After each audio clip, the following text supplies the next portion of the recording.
Assalamualaikum, jumpa lagi bersama Mas Jeb, Mas ya, dan Jeffrey. Jangan lupa subscribe, like, comment, and share ya. Assalamualaikum Sobat Mas Jeb. Nah, hari ini kita mau nge-vlog lagi ya. Jadi hari ini kita mau temanya adalah jalan-jalan di jalan tol. Jadi nanti banyak yang mau kita bahas. Jadi kita mau sharing beberapa hal kepada teman-teman Mas Jeb. Jadi ikutin kita terus ya.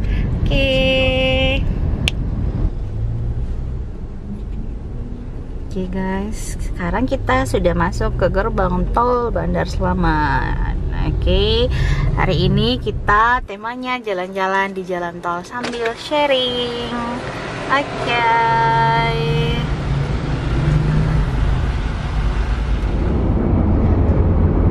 Sobat Mas Jeb, nah sambil kita jalan-jalan di jalan tol, kita mau berbagi tips untuk teman-teman semua.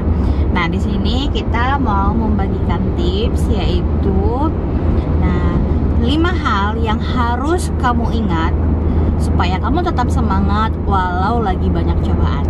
Oke? Nah yang pertama adalah kamu harus ingat dreams atau goal atau tujuan yang sudah kamu buat. Jadi sebenarnya dreams, goal, tujuan itu tuh sangat penting. Kenapa? Karena itu akan menjadi guidance-nya kita, itu akan menjadi petunjuknya kita di dalam melakukan segala hal setiap harinya. Nah, contoh simpelnya seperti ini. Nah, jadi kalau teman-teman dalam bekerja gitu, nah harus tentukan dulu tujuannya apa gitu. Ya, kerja memang untuk bisa mendapatkan duit gitu. Cuman sekarang ini adalah tujuan terbesar kamu apa? Contoh misalnya nih, kalau seorang pelajar dia harus menentukan dreamsnya juga. Contoh dia pengen jadi juara kelas. Nah, untuk menjadi juara kelas berarti dia harus melakukan sesuatu hal yang lebih daripada teman-temannya. Dia harus lebih giat belajar, dia harus mungkin ikut les dan sebagainya. Nah, untuk teman-teman yang bekerja, misalnya nih goalnya, tujuannya adalah mau beli motor baru gitu, atau mungkin mau beli mobil baru. Nah, jadi itu akan menentukan kapan kamu finishnya gitu. Jadi kadang kita ngerasa kerja itu capek banget karena kita nggak finish. Nah, tetapi kalau kamu sudah menentukan dream 1, 2, 3 dan sebagainya, nah maka kamu akan mengapresiasi dirimu, kamu akan bangga banget tuh sama diri kamu. Karena apa? Karena kamu sudah finish gitu. Nah, sama kayak orang yang lari ataupun ikut perlombaan, itu kan ada yang namanya garis finish. Jadi kita dalam kehidupan juga harus buat yang namanya garis finish. Finish pertama, finish kedua, finish ketiga gitu.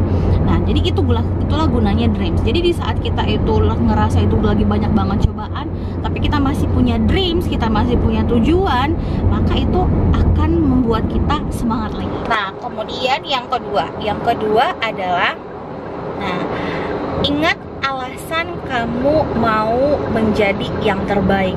Ingat alasan kamu mau mencapai dreams kamu. Nah, contoh simpelnya, kalau seperti saya, alasan saya adalah orang tua. Nah, mungkin teman-teman ada yang alasannya adalah istri, suami, anak, adik, kakak, sebagainya. Pastinya orang-orang yang paling berpengaruh di dalam kehidupan kita. Nah, contoh simpelnya adalah orang tua. Nah, saya selalu ngingetnya gini, orang tua saya sudah membesarkan saya dari mulai kecil, ngasih saya makan, ngasih semua kebutuhan saya sampai saya besar. Sudah berapa banyak air mata yang mereka keluarkan, berapa banyak keringat yang mereka tumpahkan untuk kita sebagai seorang anak gitu kan. Nah, mungkin mereka banyak mengalami yang namanya musibah, banyak mengalami yang namanya tantangan, tapi mereka tidak pernah menceritakan hal tersebut kepada kita. Karena apa? Mereka tidak mau membebankan itu kepada kita gitu. Jadi sudah sewajarnya setelah kita dewasa, kita harus melakukan hal yang sama untuk mereka gitu, membalas jasa mereka. Mungkin mereka nggak menuntut kita itu untuk kita kasih ini itu segala macam, enggak. Mereka hanya ingin melihat kita itu sukses, kita bahagia gitu. Nah, jadi hal tersebut, nah jadi itu yang membuat kita harus tetap semangat walaupun banyak cobaan kita, tapi harus tetap, oh aku harus memberikan sesuatu hal yang besar, sesuatu hal yang mungkin yang akan menjadi ingatan orang tuaku sepanjang hidupnya gitu. Nah, sesuatu hal itu apa gitu?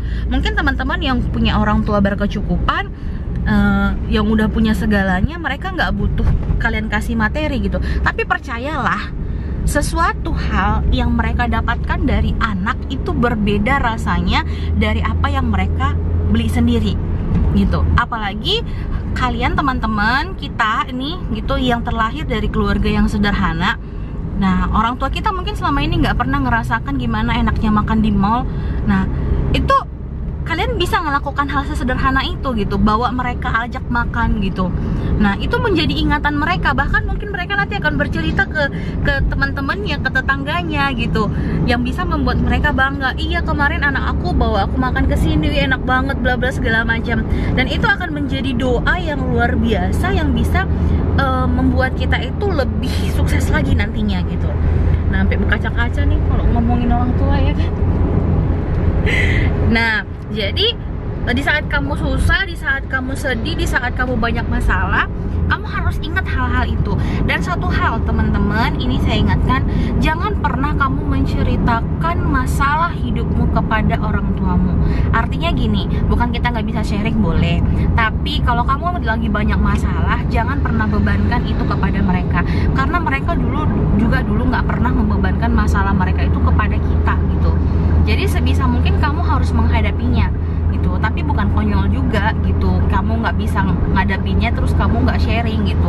Boleh sharing gitu, cari, tapi kamu harus pintar mengambil waktu untuk cerita kepada mereka. Nah, yang ketiga adalah bersyukur. Nah, ini nih, kita harus selalu mensyukuri kehidupan kita dalam keadaan apapun.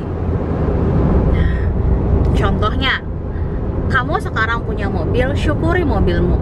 Kamu nggak punya mobil untuk kendaraanmu, kamu cuma punya kereta, kamu harus bersyukur. Kamu masih bisa punya kereta, cepet nyampe ke tujuan yang kamu inginkan.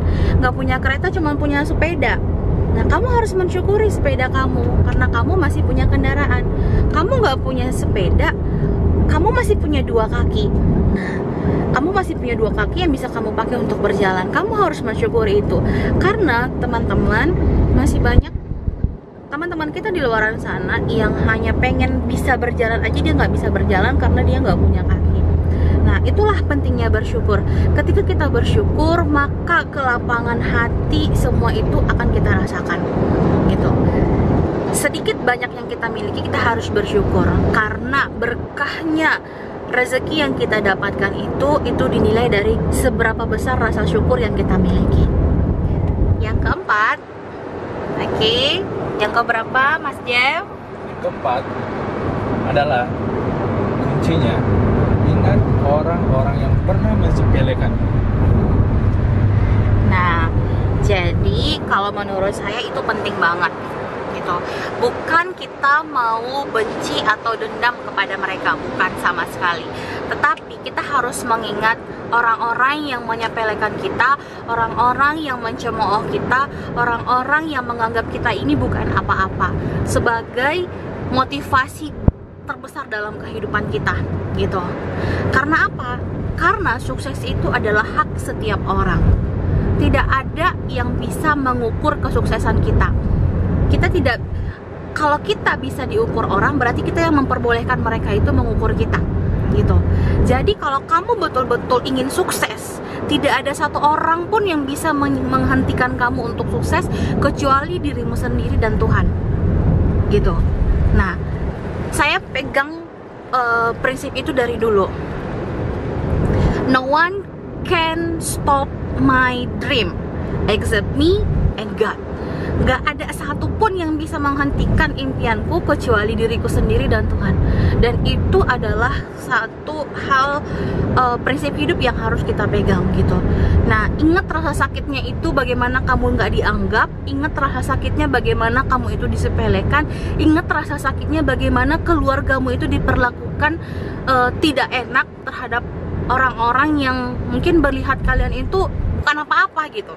Nah, itu yang harus membuat kalian itu bangkit gitu. Bangkit betul-betul, buktikan gitu. Buktikan pada dunia bahwasanya kalian itu adalah orang yang layak. Buktikan pada dunia bahwasanya kalian itu adalah orang yang bisa sukses gitu. Karena sukses itu adalah hak setiap orang. Yang terakhir, yang kelima, yaitu bersedekah, memberi. Nah, memberi bukan pada saat kamu sudah berkecukupan, tetapi dalam kondisi apapun, kamu harus selalu meringankan tanganmu, membesarkan hatimu untuk selalu berbagi terhadap siapapun. Nah, tetapi yang paling utama adalah ketika kamu ingin memberi dululah terhadap orang-orang yang ada di sekelilingmu, keluargamu, saudaramu. Karena apa? Nggak mungkin kamu mau memberi kepada orang di luar sana, sedangkan keluargamu sendiri juga kamu belum bisa kasih sesuatu hal. Nggak perlu banyak, hanya sedikit aja pun, asalkan itu adalah rutin. Nah, sembari juga kita lihat, kita sudah sampai di Kota Belawan. Nah, memberi, balik lagi tadi. Lebih baik kamu memberi itu sedikit, tapi terus menerus setiap hari, setiap minggu, daripada kamu memberinya itu banyak banget tapi cuman sekali setahun gitu. Karena apa? Karena kalau dalam Islam sendiri, Allah itu mencintai orang-orang yang suka bersedekah. Nah, kalau suka berarti itu nggak ada kan kita suka itu cuman 1 tahun. Aku suka nih sama si ini cuman 1 kali aja dalam setahun, nggak gitu kan. Kalau yang namanya suka itu berarti kan itu sesuatu hal yang diulang-ulang dong setiap hari gitu. Nah, berarti Allah itu mencintai orang yang suka bersedekah, berarti yang sering bersedekah gitu. Nah, nggak apa-apa mungkin kamu cuman bisa kasih uang 1000 perak setiap hari, tapi itu selalu 1000 perak kamu belikan roti, kamu kasih sama tukang sapu jalan, tapi itu continue setiap hari gitu. Dan pasti itu akan menjadi pembuka rezeki. Kamu akan lebih bersemangat lagi. Kenapa? Melihat senyum orang-orang yang kamu bantu itu akan mentransfer aura yang sangat positif terhadap dirimu gitu. Nah, jadi teman-teman, itu adalah tadi 5 hal yang harus kamu ingat agar kamu tetap bisa semangat, agar kamu tetap bisa melanjutkan kehidupanmu dengan lebih baik. Nah, di saat kamu lagi dikasih banyak cobaan. Oke? Teman-teman, ikutin terus YouTube kita. Kalau kamu suka, jangan lupa di like, subscribe, komen yang positif, dan boleh di share juga. Oke? Nah, ini bersama Mas Jep. Ini saya Mas Jep. Oke, bye. Oke, gitu aja untuk hari ini. Bye bye. Assalamualaikum.